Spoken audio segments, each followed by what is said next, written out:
So what happens when life literally buries you? I want you to really think about that for a second. Because, well, we've all been there, right? You're just going about your day and suddenly, out of nowhere, you're hit with a massive setback.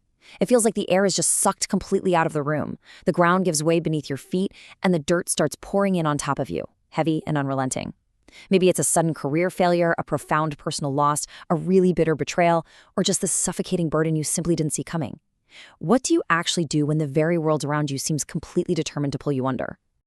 Welcome to today's Explainer. We are going to dive into some profoundly powerful source material today from the channel's Streams of Wisdom, specifically a piece titled Turn Your Wounds into Wisdom.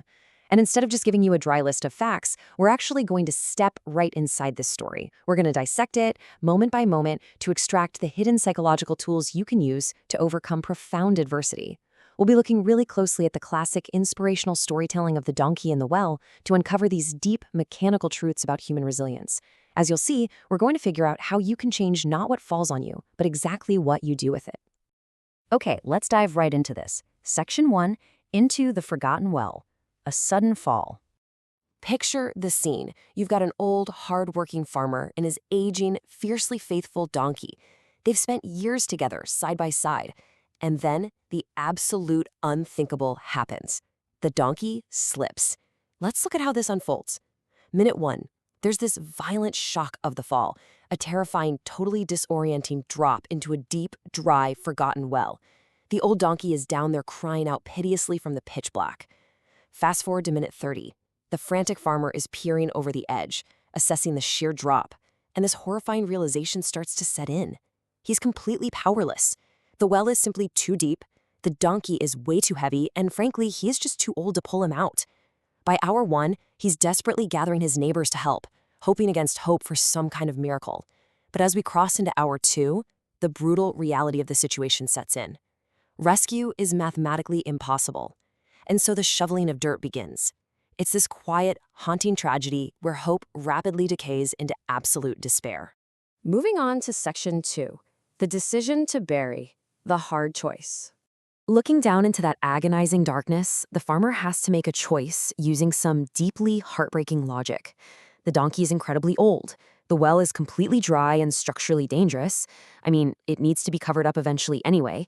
And to just leave his loyal companion down there to slowly starve in the cold dark, that would be an unspeakable cruelty. So when rescue entirely fails, burial seems like the literal only option to end the suffering. The farmer asks his neighbors to grab their shovels. Now, think about the heavy, tragic irony here for a second. The very hands of the neighbors that originally gathered to help are now the hands throwing heavy, suffocating dirt down into the well. And honestly, think about how sharply that mirrors our own human experience. Sometimes when our problems just keep compounding, the very systems, the safety nets, or even the exact people we thought would save us end up piling onto our burdens. They throw the dirt, making us feel completely, hopelessly buried. Which brings us to Section 3, shake it off and step up. Right when the story feels like it's at its absolute darkest, the narrative hits its climax. As the first heavy shovelfuls of dirt hit the donkey's back, the animal naturally panics. It cries out horribly, totally terrified, fully realizing what's happening. But then, this stunned silence falls over the well. The crying stops entirely. Instead of succumbing to that suffocating weight, a profound paradox takes shape. Now, what's really interesting about this is the contrast. The intended outcome of that falling dirt was burial. It was meant to be an ending. But the actual outcome? Stepping stones to freedom. Every single time a shovelful of dirt hit that donkey's back, it did something incredible. It shook it off and took a step up. The dirt fundamentally changed, from a weapon of destruction into a tool for salvation. The very thing meant to end its life became the exact mechanism that lifted it higher. This mechanical shift perfectly captures a really profound truth from our source material. It's not the load that breaks you, but how you carry it. Let that sink in for a moment. We often have absolutely no control over the dirt life throws at us. We can't control the sudden economic downturns, the unexpected health crises, the massive heartbreaks, or the betrayals. That dirt is going to fall, for sure. But we have absolute, total control over how we process that weight.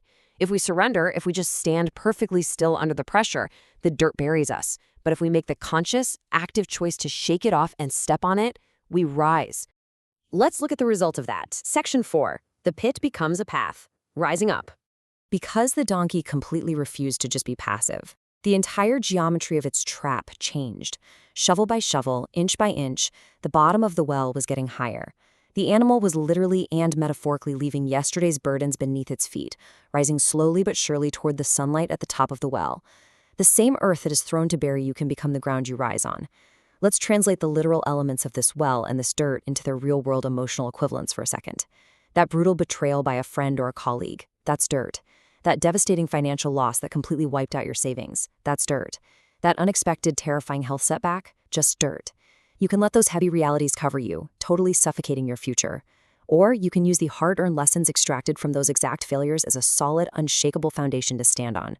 This brings us to an incredibly powerful, almost counterintuitive analytical revelation from our source. The wound is often the very place where the light enters. Now, this isn't just some nice piece of poetic comfort. It is the raw, mechanical truth of the story. Think about it. If the donkey had simply fallen into the well and no dirt was ever thrown on him, he would have eventually died down there at the bottom. The dirt, the painful, terrifying, heavy dirt, was the exact and only mechanism that allowed for his rescue. The crisis provided the cure. The trauma itself literally became the transportation out of the darkness. All right, let's break this down into actionable steps. Section 5, 4 movements of rising, a 4-step framework. So how do we systematically apply this to our own lives? Let's move to this and see how it builds. We're going to extract the donkey's instinctual survival actions and turn them into a conscious, repeatable psychological framework for human resilience. Step 1, feel the burden fall. This is absolutely crucial. You have to acknowledge the hardship. Don't fall into the trap of toxic positivity, pretending the dirt isn't hitting you or that it doesn't hurt. Feel the weight of it. Recognize the reality of your situation and accept that, yeah, you are in the well. Step 2, shake off despair. This requires a massive cognitive shift. You must consciously decide not to let the weight settle into a permanent victim mentality. It's totally okay to feel the initial panic, but you have to shake off the paralysis. Refuse to let the unfairness of the dirt define your identity. Step 3, step up on the setback. This is where you extract the value from the pain. Analyze what just happened. What did that massive failure teach you? What boundaries do you suddenly need to set after that betrayal? Take that harsh lesson, pack it down firmly beneath your feet, and use it to elevate your perspective. And finally, step 4, repeat until free. Resilience is absolutely not a one-time event. It's a relentless, methodical, and often exhausting repetition. Dirt falls. You shake it off. You step up. Over and over again, until you finally step right over the edge of the well and back into the sunlight. And as you repeat that grueling process, I want you to keep this powerful aphorism from the source material firmly, unbreakably in your mind. Every setback is a setup for a comeback. When you truly embrace this framework, the very nature of adversity fundamentally changes. The well isn't your grave anymore. It's just the starting line for your ascent. The dirt isn't your burial shroud. It's literally the raw material for your staircase. You have the power to engineer your own escape using the exact materials meant to destroy you. Which leaves us with this final, vital question posed by the original story. What heavy thing will you start shaking off today? Look, life is going to throw dirt on you. That is an absolute guarantee. But whether that dirt buries you or whether it builds you up is entirely your choice. So I want you to identify that heavy burden resting on your shoulders right now. Recognize it for exactly what it is, shake it off, step on it, and keep rising.